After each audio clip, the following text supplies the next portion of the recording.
मसीह के ज़िंदा जलाली और बहुत ही खूबसूरत नाम पे आप सबको मेरा सलाम। अजीज़ों, मेरा नाम रोनिया जॉन है और आज मैं अपने YouTube चैनल पर एक बहुत बड़ी गवाही लेके, बेशक गवाही जो है वो यीशु के नाम को जलाल देने के लिए है और जिसकी ज़िंदगी में बेटा है उसकी ज़िंदगी में गवाही है।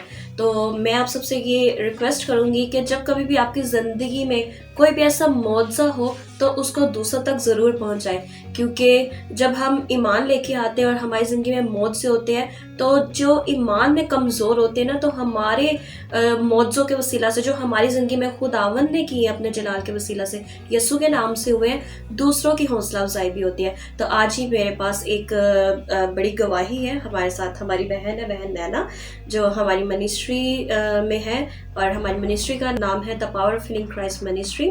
डिस्क्रिप्शन में मैं उसका लिंक ज़रूर शेयर करूँगी। तो उससे पहले हम बहन की गवाही सुने, हम एक आयत की तरफ चलते हैं जो यूहन्ना रसूल की इंजील उसका 12वां बाब और उसकी 37वीं आयत है। वहाँ पे लिखा है, और अगरचा उसने उनके सामने इतने मौजज़े दिखाए तो भी वो उस पर ईमान ना लाए। बेशक मेरे अजीज़ों, यीशु मसीह जब इस रूहे ज़मीन पे थे, यीशु मसीह ने बेतहाशा मौजज़े दिखाए थे। वो यीशु मसीह के ऊपर ईमान ही नहीं लेके आए, इतने मौजज़े दिखाने के बावजूद ही। कलाम मुकद्दस में क्या लिखा है कि ईमानदारों के दरमियान ही मौजज़े होंगे। आप ईमान रखेंगे, उस ईमान के वसीला से आपका जो है ना मौजज़ा वक़ूफ़ पज़ीर होगा।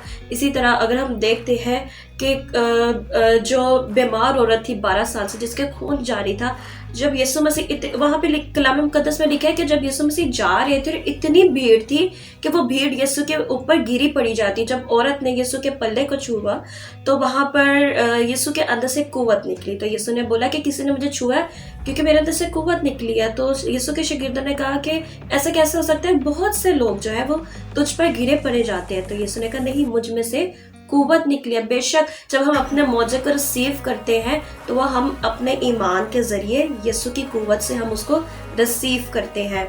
तो ईमानदारों के दरमियान बेशक मौजे होते हैं। हमारी बहन ईमानदार बहन है, तो आज हम इनसे इनकी ज़ुबानी सुनते हैं कि खुदावन ने उस मुश्किल वक्त में, जो डॉक्टर्स ने में भी कह दिया हुआ था कि आपके पास सिर्फ 10 दिन बाकी है ज़िंदगी में, तो उन 10 दिनों के अंदर हमारी बहन ने एक बहुत ही बड़ी जंग को जो है वो लड़ा है।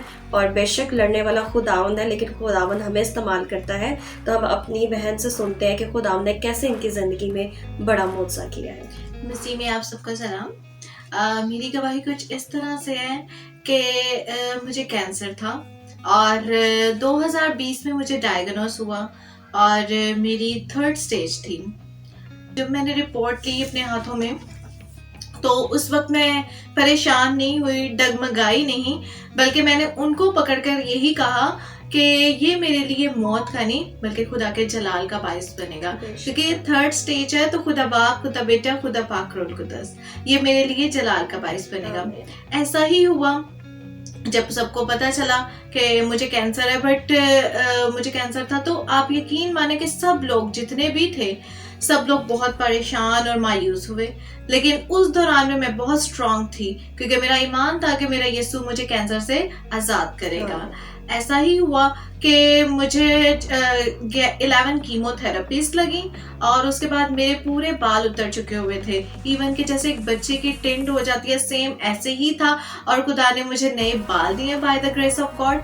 और उसके बाद 11 कीमोस के बाद मेरा 7 आवर का ऑपरेट था, जिसमें से 6 आवर में मेरा ऑपरेट हो गया और 7 आवर में मुझे जब होश आई। और उसके बाद कुछ दिन बाद जब रिपोर्ट आई उसमें था no cancer no tumour by the grace of God. जहां पर था मेरे यीशु ने वहां से खत्म कर दिया और आगे बढ़ने भी नहीं दिया। इसके बाद मेरी 13 रेडिएशंस हुई। खुदा ने ये प्रोसेस को क्लियर किया। उसके बाद मेरे फॉलोअप्स होते bye the grace of God, सारे क्लीन है। लेकिन मैं आपसे एक गवाही के साथ साथ एक मौजज़ा भी शेयर करूंगी, बिकॉज आप जानते हैं कि जब मिस्र की गुलामी में इस्राएल कौम थी, तो खुदा ने जब उनको वहां से निकाला तो खुदा ने उनको क्या कहा था। हम देखते हैं खरूज 14 बाब और इसकी 13 से 14 आयत। तब मूसा ने लोगों से कहा, डर मत, चुपचाप खड़े होकर खुदावन की निजात के काम को देखो जो वो आज तुम्हारे लिए करेगा, क्योंकि जिन मिस्रियों को तुम आज देखते हो उनको। लड़ेगा और तुम खामोश रहोगे। आमीन। इसी तरह ये है कि मैंने अपनी गवाही में यही बोला कि जिस तरह जिस कैंसर को मैंने कभी देखा था फिर मैं हरगिज़ ना देखूंगी। बेशक। मेरे खादिम मेरे घर आए और जब पास्टर जावेद जॉन, तो मैं वहां पर बैठी हुई थी और मैं बड़ी परेशान थी और मैंने उन्हें कहा कि अब आप मेरे लिए दुआ करें क्योंकि मेरे ऑपरेट के दिन नज़दीक थे। पर यकीनन खुदावन अपने खादिमों की बात की जो है वो इज्जत रखता है। उसी वक्त ही खुदा के खादिम ने मुझे बोला जैसे इसराइलियों ने मिस्र की गुलामी को हरगिज ना देखा कि उसने खुदा ने उसे मूसा से कहा, मूसा जाके कह दो मैं सो हूँ सो मैं हूँ ने भेजा है कि जिन फिरौन की फौजों को तुम देखते हो फिर हरगिज ना देखोगे। इसी तरह ही मैंने इसको अपनी दुआ का दुरानिया बना लिया और यकीनन मेरी जिंदगी में मौजज़ा हुआ कि मैंने खुदा से यही कहा कि खुदावन जिस कैंसर को, ट्यूमर को, जरो को, जम्स को, गिल्टी को, ट्यूमर को मैंने कभी देखा तो फिर मैं हर किस अपने बदन में ना देखूंगी। यकीनन खुदावन ने मेरी जिंदगी में मौजज़े को जब मेरी जिंदगी में दिया और यकीनन खुदा जो वादों का वफादार है और गयूर खुदा है, वो जो इसराइल का कदूस खुदा है जो ना ऊँगता और ना सोता है बल्कि रात दिन हिफाजत में रहता है।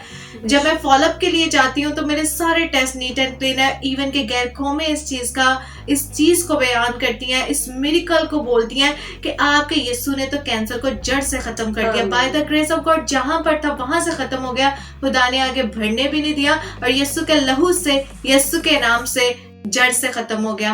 और मैं शुक्र अदा करती हूँ सबसे पहले अपने खुदा बाप खुदा बेटे का कि उसने मेरी जिंदगी में एक बड़ा मौजज़ा किया, क्योंकि जिसकी जिंदगी में बेटा है उसकी जिंदगी में गवाही है। और उसके बाद अपनी बहन रोनिया का और अपनी पूरी टीम का और सबसे बढ़कर अपने खादिम खादमा का कि जिन्होंने मुझे खुदा से मांगा और खुदा ने इनको मुझे वापस दी। बेशक नैना, आपने बहुत अच्छी बात की कि जो कोई खुदा जिससे वादा करता है उसको पूरा करता है। मैंने अपने YouTube चैनल का नाम भी यही रखा है, God is the God of promises. बेशक खुदावत जब आपकी जिंदगी में कोई बात रखता है या कहता है या आपसे किसी चीज का वादा करता है तो वो वादों का सच्चा और बरहक खुदा है, उसके सब वादे हाँ के साथ है।